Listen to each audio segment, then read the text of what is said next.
할렐루야. 11월 14일 토요일입니다. 드디어 오늘부터 다니엘 말씀 묵상이 시작됩니다. 앞으로 다니엘 말씀을 통해서 어떤 교훈, 지혜, 영감을 우리에게 주실지 기대가 됩니다. 겸손한 마음으로 하나님의 말씀을 읽고 함께 묵상해 주시면 큰 유익이 있으실 줄로 믿습니다. 오늘은 1장 1절부터 9절까지 말씀을 함께 묵상하도록 하겠습니다. 유다왕 여호야김이 다스린 지 3년이 되는 해에 바벨론 왕 느부갓네살이 예루살렘에 이르러 성을 에워쌌더니 주께서 유다왕 여호야김과 하나님의 전 그릇 얼마를 그의 손에 넘기심에 그가 그것을 가지고 신할 땅 자기 신들의 신전에 가져다가 그 신들의 보물 창고에 두었더라. 왕이 환관장 아스푸나스에게 말하여 이스라엘 자손 중에서 왕족과 귀족 몇 사람 곧 흠이 없고 용모가 아름다우며 모든 지혜를 통찰하며 지식에 통달하며 학문에 익숙하여 왕궁에 설 만한 소년을 데려오게 하였고 그들에게 갈대아 사람의 학문과 언어를 가르치게 하였고 또 왕이 지정하여 그들에게 왕의 음식과 그가 마시는 포도주에서 날마다 쓸 것을 주어 3년을 기르게 하였으니 그 후에 그들은 왕 앞에 서게 될 것이더라. 그들 가운데에는 유다 자손 곧 다니엘과 하나냐와 미사엘과 아사랴가 있었더니 환관장이 그들의 이름을 고쳐 다니엘은 벨드사살이라 하고 하나냐는 사드락이라 하고 미사엘은 메삭이라 하고 아사랴는 아벤느고라 하였더라. 다니엘은 뜻을 정하여 왕의 음식과 그가 마시는 포도주로 자기를 더럽히지 아니하리라 하고 자기를 더럽히지 아니하도록 환관장에게 구하니 하나님이 다니엘로 하여금 환관장에게 은혜와 긍휼을 얻게 하신지라. 아멘. 다니엘은 유다 사람들입니다. 다니엘과 세 친구 유다 사람들인데 말씀의 그 배경에서 설명되는 것처럼 유다가 이제 멸망해 가고 있죠. 다니엘이 유다를 세 차례 공격했습니다. 세 차례 공격을 해서 매번 포로들을 데리고 갔습니다. 그 중에 이제 첫 번째가 오늘 말씀에 있었던 여호야김이 다스린 지 3년이 되는 해에 이제 바벨론 왕이 예루살렘을 포위했고 변변히 저항도 해보지 못하고 성문이 열렸고 그래서 이제 거기서 항복을 받아냈고 이제 다른 마음 품지 말고 바벨론에 충성을 다해라. 조공을 바쳐라. 그리고 왕궁과 성전의 보물들을 가져갔고 또 유다 사람들 중에 똘똘한 사람들을 데리고 갔습니다. 물론 이 기록이 예레미야 우리가 지난번에 묵상했었죠. 25장에 보면 여호야김 제4년이라고 표현하고 있어요.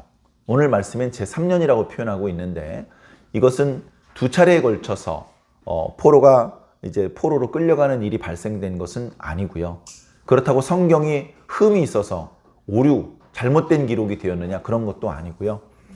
이제 예레미야는 애굽인의 기록 방식대로 기록을 한 것이고 다니엘은 바벨론의 기록 방식대로 기록을 한 것입니다. 그래서 바벨론의 기록 방식은 애굽과 달리 즉위한 그 해는 빼고 계산을 합니다. 그러니까 이제 3년이 된 것이고 이제 예레미야는 애굽 방식이기 때문에 즉위한 해까지 포함을 시켜서 이제 4년이 되는 것이죠. 그렇게 이제 표현을 한 것인데 이제 그게 중요한 것은 아니죠. 결국은 이제 하나님의 뜻을 벗어나서 성전을 중심으로 그리고 하나님의 말씀을 중심으로 잘 살아야 마땅했던 이스라엘이 이제 그 말씀에서 벗어나고 하나님의 그 율법에서 벗어나면서 남왕국과 북왕국으로 갈라지고 북왕국은 심지어 멸망을 당하고 이제는 남왕국마저 멸망을 당했습니다. 그리고 성전의 보물이 약탈되고 성전에서 사용하는 기구들이 약탈되었기 때문에 이후에는 제대로 성전에서 제사조차 드릴 수 없는 그런 상황입니다. 그래서 약탈된 기구를 대신해서 급조해서 다른 기구를 이제 사용하기는 했는데 그런데 그것은 처음에 다윗 왕 때, 솔로몬 왕 때 하나님의 율법대로 하나님께서 환상과 계시 가운데 보여주신 그 모양대로 만든 것도 아니고 그 기구들을 성별하기 위한 제대로 된 그런 의식도 없이 그렇게 된 것이기 때문에 결국 하나님을 기쁘시게 할 수 없게 되는 것이죠.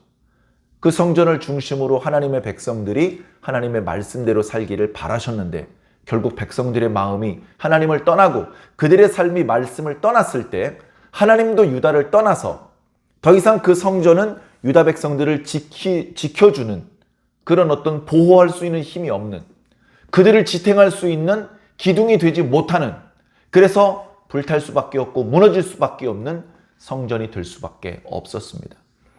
예루살렘에 솔로몬 때 세워졌던 성전이 무너졌다고 해서 인류를 구원하시려는 하나님의 계획, 처음에 아담과 하와가 범죄하였을 때에 그들을 에덴 동산 밖으로 쫓아내시면서 하나님의 형상대로 만드신 그 사람을 지금은 죄를 지었기 때문에 동산 밖으로 쫓아내지만 다시 그들이 후손 중에서 다시 이곳으로 돌아오게 할 것이라고 그때 계획을 하셨던 하나님의 계획은 변경될 수 없습니다.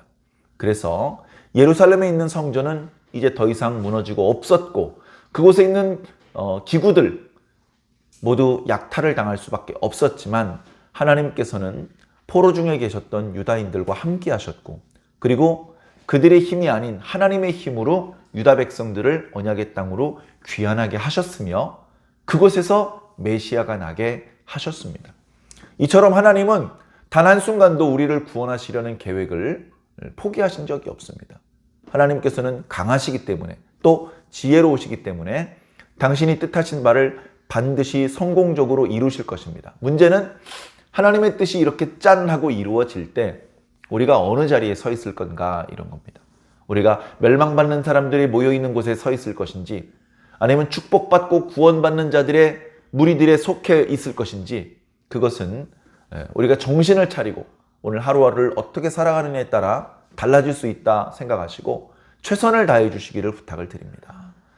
우리는 하나님의 도움 없이 우리의 최선만으로는 아무것도 이룰 수 없습니다. 그러나 우리가 최선을 다하려고 노력을 할 때 하나님께서 기뻐하시고 우리의 능력, 우리의 의지만으로 할 수 없는 부분을 하나님께서 해주셔서 그래서 우리는 감히 바랄 수 없는 하나님의 구원과 축복을 얻게 되는 것입니다.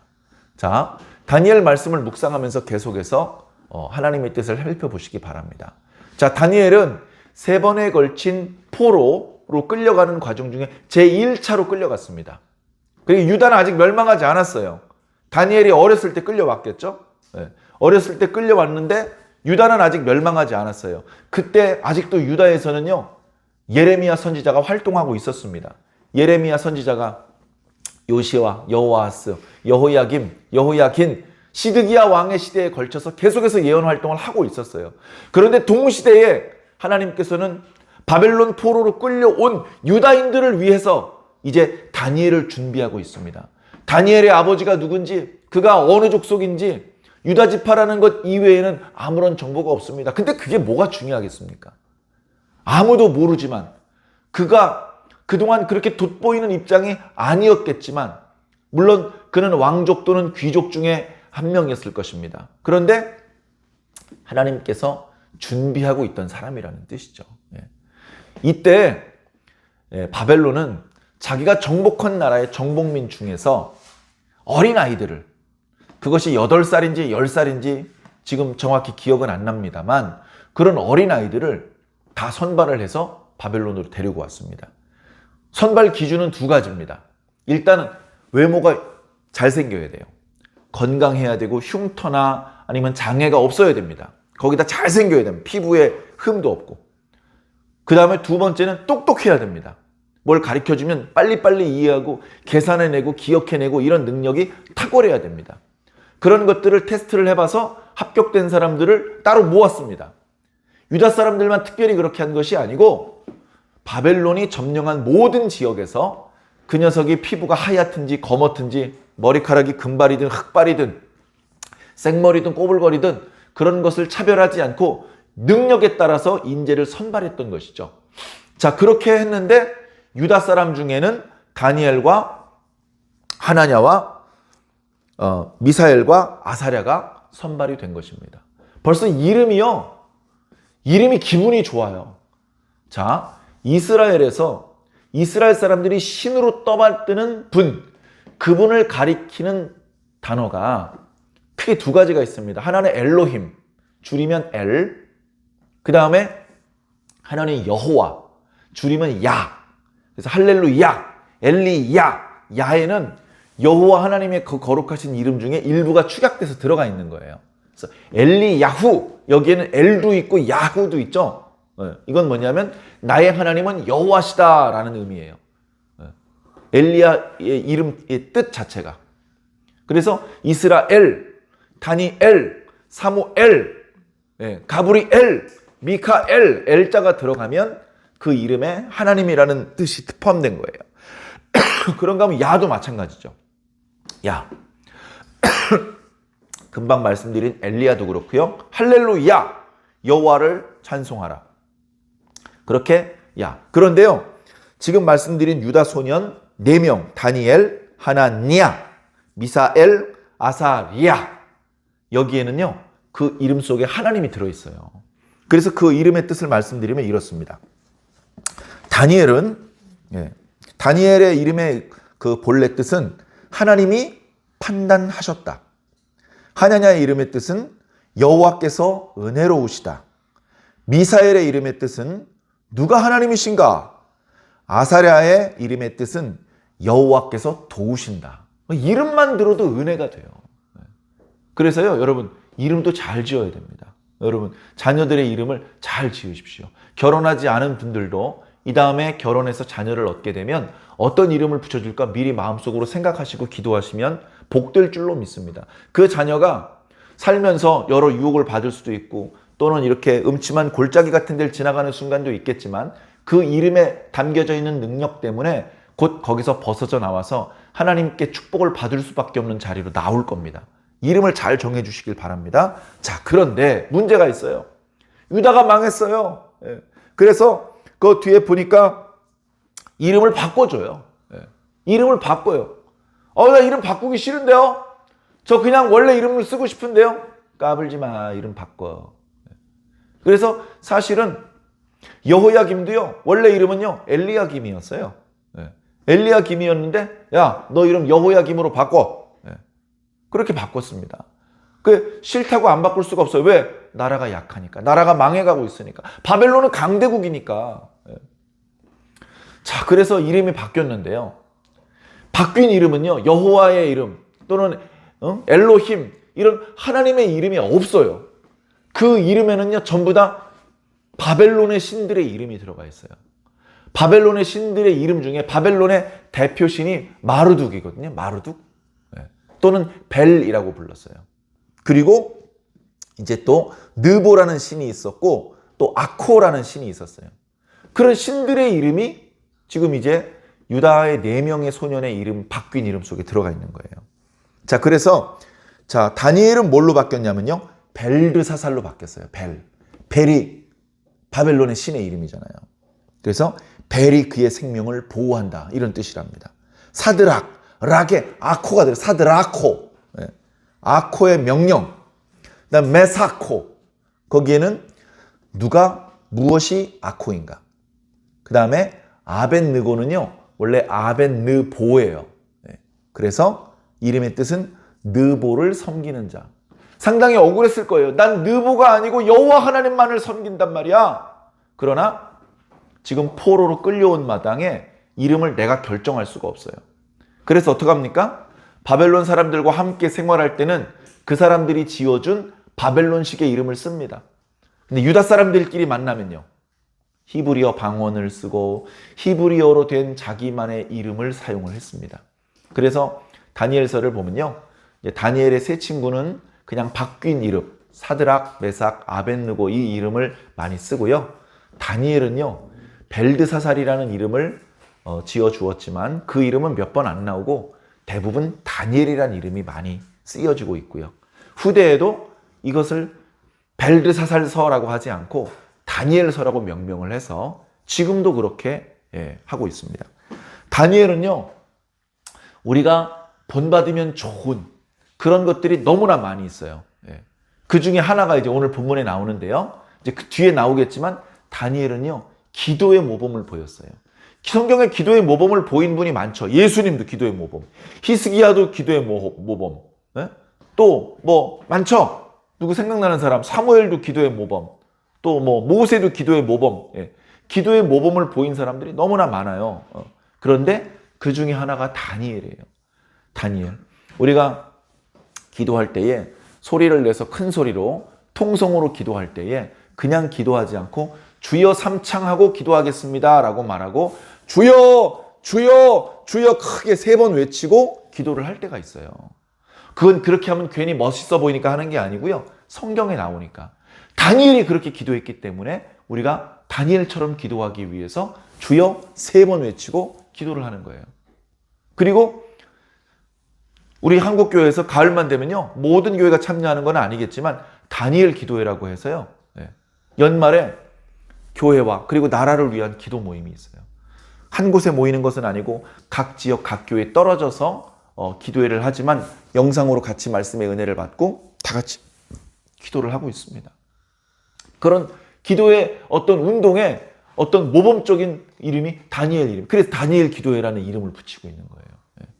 우리 다니엘서 말씀을 묵상할 때에 어려운 부분, 이해가 잘 안 되는 부분, 뭐 그런 부분도 물론 있습니다. 그러나 이해하기가 그렇게 어렵지 않고 우리에게 주시는 분명한 메시지가 있는, 우리가 절대 놓쳐서는 안 되는 그런 말씀도 있으니까 절대 소홀하게 생각하지 말고 잘 들어주시길 부탁드립니다. 그리고 말씀을 읽고 묵상하는 것을 충실히 해주시기를 부탁드립니다.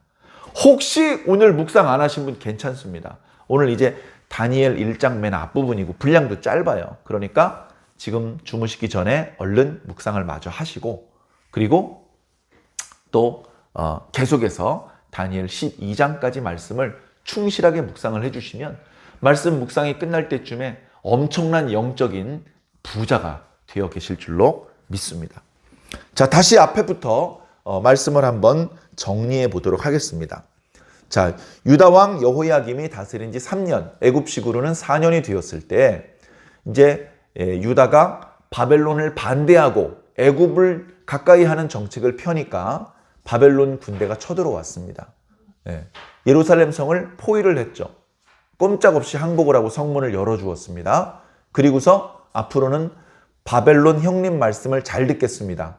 곡물도 바치고요. 원하는 대로 우리 곳간에 있는 거 가져가십시오. 그래서 전쟁의 승리를 상징하기 위해서 성전에서 기구들을 가지고 갔다고 표현하고 있습니다. 근데 여기서 놓치면 안 되는 표현들이 몇 개 있어요. 우선 이렇게 예루살렘이 멸망하게 된 것, 바벨론과 싸움에서 지게 된 것, 그래서 성전에 있는 그 소중한 기구들을 빼앗기게 된 것은 재수가 없어서, 힘이 모자라서가 아니고 바로 하나님께서 그렇게 하셨기 때문이다 라고 표현하고 있습니다.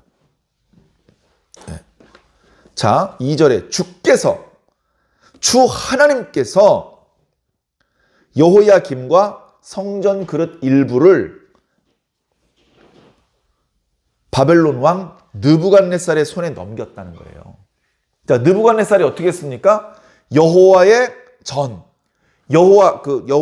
전이 아니고 하나님의 전이라고 표현되고 있죠. 이 하나님의 전은 원문을 정확히 번역을 하면 이런 겁니다. 그 하나님의 전. 그 하나님. 그러니까 하나님이라는 단어는 특정한 신 한 분만을 가리키는 표현이 아니에요. 여호와는 특정하신 그분만의 이름이에요. 근데 하나님은 뭐 예를 들면 바벨론의 하나님, 뭐 애굽의 하나님, 아수르의 하나님이란 표현이 가능한 일반 명사예요. 고유 명사가 아니라고요.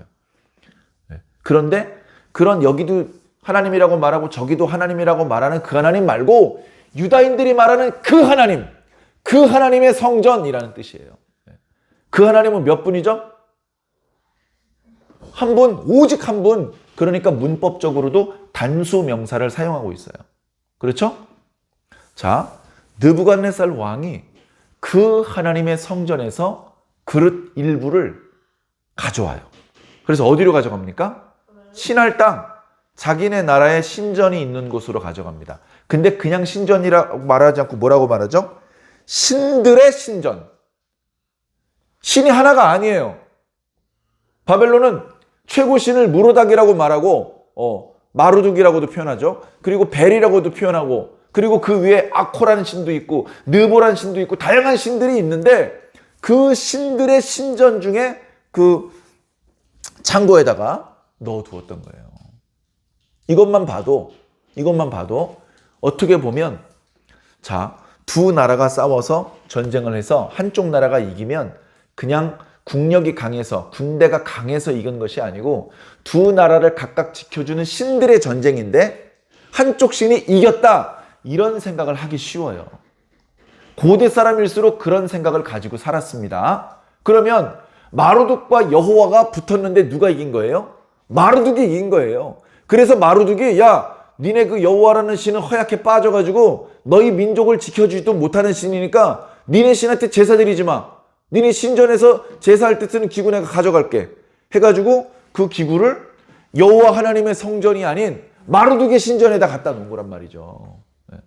상당히 빼앗긴 쪽으로서는요, 이루 말로 다 할 수 없는 불쾌함과 수치심입니다. 단순히 그 그릇이 금으로 만들었기 때문에 그 금의 값어치만큼 아까운 게 아니고요, 영적인 자존심, 그 민족의 정체성이 다 망가져버리는 매우 불쾌하고 수치스러운 일이죠. 그리고 정복한 나라는 그런 식으로 자신들이 정복한 그 민족들이 반역을 꾀하지 못하도록 그들의 멘탈을 붕괴시키는 정책을 피는 것이죠. 그래서 뭔가 반역을 하려면 돈이 있어야 되고 똑똑한 사람이 있어야 되고, 그리고 어떤 정신적인 지주, 종교적인 힘이 있어야 되거든요.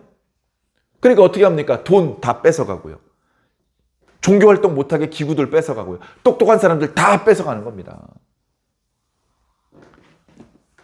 그런데 어떻게 되는지 압니까? 다니엘서 뒷부분에 나오는데요. 뒷부분에 나오는데 어떻게 되냐 하면, 우상에게 바쳐졌던 제물인 왕의 음식과 포도주를 먹지 않고 그저 단순히 채식만 먹었던 유다 소년들의 얼굴이 왕의 음식을 먹은 소년들의 얼굴보다 더 윤택하다. 그래서 그들은 계속해서 왕의 음식을 먹지 않고 그냥 일반 음식만을 먹게 되었고, 나중에 3년 동안의 교육기간이 끝나서 어떻게 공부를 잘 했나? 왕 앞에 모셔 세워놓을 만큼 똑똑한가? 테스트를 해본 결과 다니엘과 그 세 친구만큼 명철한 녀석이 없어서 다른 녀석들은 전부 변방으로 보내고 다니엘과 세 친구는 왕 옆에 모셔서게 했다라고 표현하고 있습니다. 누가 이긴 겁니까? 하나님이 이긴 거예요. 하나님이 이긴 겁니다. 자, 말씀을 잘못 읽으면 이렇게 해석할 수 있습니다. 아, 육식을 먹는 것을 하나님께서 기뻐하지 않는구나. 건강을 위해서, 미용을 위해서 채식을 해야 되는구나. 왜? 봐, 다니엘과 세 친구는 3년 동안 채식만 했는데 그들이 볼이 더 통통했고 그들의 피부가 더 윤기가 있었어. 그러니까 채식을 해야 돼. 그런데 이 말씀은 채식주의를 권장하는 말씀이 아니고요. 원해서 채식을 드시는 건 뭐 자기 선택입니다. 그런데 이 말씀의 의미는 이런 거예요. 다니엘이 8절에 보니까 뜻을 정하여 왕이 주는 음식을 안 먹으려고 했습니다. 사실은 왕이 먹는 음식 있잖아요. 그러니까 일반 신하들이나 저 밑에 일반 백성들이 먹는 것보다 왕이 먹는 음식은 훨씬 고기 중에서도 더 고급이고, 그리고 더 값비싼 것이고 더 품질이 좋은 거예요. 그걸 나누어 주는 것은 상당히 배려해 주는 것이고 특별한 혜택을 주는 겁니다. 근데 그걸 안 먹겠대요. 왜 안 먹느냐? 오늘 본문 말씀엔 자세히 설명되어 있지 않지만 설명을 드리자면, 이스라엘을 떠난 다른 대부분의 나라들은, 뭐 이스라엘도 마찬가지입니다만, 대부분의 고기와 술은 생산이 돼서 바로 소비자에게 가지 않고 반드시 우상에게 먼저 바쳐집니다. 고기를, 뭐 예를 들면 소고기를 먹으려니까 소를 죽였어요. 그래서 소의 몸을 이루는 것 중에 고기를 이렇게 잘 이렇게 분리해냈어요. 이제 고기야. 이제 삶아 먹어도 되고 구워 먹어도 되고 그런 고기예요. 근데 그걸 그냥 사람이 삶아 먹거나 구워 먹지 않고 그 중에 일부를 제물로 신전에 바치고 그 나머지를 백성들이 먹어요. 마치 화목 제물 때 짐승들을 제물로 하나님 앞에 끌고 가면 제사장이 그 짐승을 잡아서 일부는 불살르고 일부는 제사장의 몫으로 가져가고 일부는 백성들에게 나눠주었던 것처럼 대부분의 고기는 그렇게 신에게 이미 제물로 바쳐졌던 그런 고기인 거예요. 그걸 먹으면 어떻게 되느냐? 간접적으로 우상 숭배에 참여한 자가 되는 거예요. 똑똑했던 다니엘은 그걸 알았어요. 그래서 옆에 있는 친구한테도 말해 주었어요. 야, 저 고기 먹지 마. 저거 우상에게 바쳐졌던 제물이야. 우리 유다가 왜 망했어? 우상 숭배하다 망했잖아. 여기 포로로 끌려와서까지 우리가 우상 숭배할 수 있어? 차라리 죽으면 죽었지. 우리가 두 번 다시 하나님을 실망시킬 수 없어. 나 저거 안 먹을 거야. 너 어떡할래? 나도 안 먹을래. 그래, 우린 먹지 말자. 목숨을 걸고 그런 결심을 했어요. 어린 소년이 무슨 힘이 있었겠습니까? 그리고 정복된 나라, 망한 나라의 백성이 무슨 권리가 있습니까? 이름을 바꾸라면 바꿔야 되고 먹으라면 먹어야 되고 입으라면 입어야 됩니다. 그런데 그런 상황 속에서 다 하겠는데요. 저건 안 먹을 겁니다. 물론 8절에 자기를 더럽히지 아니하도록 환관장에게 구했다라고 했을 때 이 음식 먹으면 전 더러워지거든요. 저 더러워지기 싫어요. 저 좀 안 더러워지게 해주세요. 이렇게 말하진 않았겠죠. 이렇게 말하진 않았겠죠. 뭐 여러 가지 구실을 댔을 겁니다. 저는 고기를 먹으면 체합니다. 저 고기를 먹으면 두드러기가 납니다. 저 고기를 안 먹고 그냥 채식만 먹을 수 있도록 해주십시오. 대부분의 식물은 신에게 안 바쳐요. 식물은. 곡물, 식물 이런 것들만 먹겠다고 얘기를 한 것이죠. 그렇게 얘기를 했는데 보통 때 같았으면 하나님께서 다니엘과 세 친구가 하나님을 위한 마음으로 그런 용기를 냈을 때 하나님께서 도와주셨는데 보통 때 같으면 하나님께서 도와주시는 그런 과정이 없었다면 이런 괘씸한 놈들, 야! 볼기짝 5대씩 때려! 오냐오냐 해줬더니 버릇이 없구만! 하면서요. 부탁이 받아들여지지도 않고 이게 감히 내가 누군 줄 알고 내가 네 친구냐? 네가 할 얘기 있는데요. 얘기 좀 합시다. 이렇게 불러올 수 있는 내가 네 친구야? 하면서 막 야단치고요. 때리고요. 가두고요. 그럴 수도 있어요. 임마 너 말고도 다른 나라에서 똑똑한 놈들 많이 왔어 임마. 이렇게 할 수도 있다고요. 그런데 오늘 말씀 마지막 9절에 보니까 하나님께서 뭔가 작업을 하셨어요. 그 환관장, 그 사람은 이방인이잖아요. 그리고 그 나라에서 가장 높은 사람은 아니지만 바벨론의 여러 신하들 중에 상당히 권세 있는 신하였고 특별히 다니엘을 직접 관리하는 책임자였어요. 그렇기 때문에 다니엘은 그 사람의 영향을 받을 수밖에 없는데 하나님께서 그의 마음을 움직여 주신 거죠. 뭔가 다니엘을 불쌍히 여기고 다니엘을 사랑하는 마음을 가지게 만들어 주셨어요. 그래서 이어지는 말씀에 보면은 그가 친절하게 다니엘과 여러 가지로 얘기를 합니다. 그래서 네 부탁이 무슨 뜻인지 알겠는데 네 부탁대로 하면 내 목이 위태로워져. 그래서 그렇게 할 수 없단다. 그렇게 얘기를 합니다. 그리고 그 뒤에 이어지는 말씀은 돌아오는 주일날 은혜 나누기로 하고요. 어쨌든 여러분 중요한 건 뭡니까? 8절에 다니엘이 뜻을 정하고 뜻을 정해야 돼요. 뜻을 정하는데 어떤 뜻을 정해야 됩니까? 어떤 뜻을 정하는지가 중요해요. 가롯 유다가 예수님을 팔기로 뜻을 정했어요. 누가 움직입니까? 마귀가 움직여요. 마귀가 가룟 유다의 마음을 움직이고 제사장들과 유대인들의 마음을 움직입니다. 바리새인들의 마음을 움직입니다. 그런 마음을 먹으면 마귀가 움직여요. 그런데 우리는 어떤 마음을 먹어야 되냐면 하나님의 마음을 움직여야 돼요. 하나님의 마음. 하나님께서 그래? 이렇게 그냥 보고만 계실 수 없게 이거 내가 움직여야 되겠구만. 이거 내가 얼른 도와줘야 되겠구만. 그렇게 만들 수 있는 그런 뜻을 정해야 됩니다. 여러분, 하나님께서 미리 소년 다윗에게 전날 밤 꿈에 말씀을 해주신 게 아니에요. 다윗아, 놀라지 마. 나는 네가 늘 찬양을 했던 여호와 하나님이야. 너의 찬양을 내가 즐겁게 듣고 있단다. 그래서 내가 너에게 한 가지 알려줄 것이 있는데 네가 내일 골리앗이라는 놈과 싸우게 될 것이다. 너는 그와 싸워서 이길 수 있는 힘이 없지만 내가 너를 도와줄 것이다. 어떻게 하면 좋을까? 어떤 방법으로 싸우면 좋을까? 걱정하지 말고 돌멩이를 던져. 돌멩이를 던져라. 물맷돌에 돌멩이를 던지면 네가 던지는 힘에 나의 힘을 보태서 그 조그마한 돌멩이 하나가 골리앗 그 거인을 쓰러뜨리는 그런 힘이 될 것이다. 대충 던져 내가 정확히 정수리에 박히게 할 거야. 그런 말을 미리 해준 게 아니라고요. 하나님은 아무 계획이 미리 준비되어 있지 않았어요. 근데 다윗이 내가 이걸로 사자도 쫓았구만. 너 오늘 죽었어. 해가지고 돌을 던지는데 하나님이 안 되겠는 거예요. 하나님이 안 도와주면 어떻게 됩니까? 다윗이 죽어요. 하나님이 그 순간에 안 도와주시면 다윗이 죽어요. 하나님을 두려워하고 하나님의 말씀대로 사는 사람이 허망하게 죽어요. 그러면 안 되잖아요. 생각해 보세요. 하나님은 다윗이 태어나게 하시기 위해서 정말 애를 많이 쓰셨어요. 다윗이 태어나게 하기 위해서 모압 여인을 데려왔어요. 그리고 여리고의 여인을 데려왔어요. 그냥 모압 여인, 그냥 여리고의 여인이 아니고 하나님을 경외하는 그런 여인들을 데리고 왔어요. 다윗이 태어나게 하려고. 그래서 모압 여인 라합은 유다 지파 사람 살몬을 만났고 아들을 낳았는데 이름이 뭐죠? 보아스. 보아스는 모압 여인 룻을 만났고 아들을 낳았는데 이름이 오벳.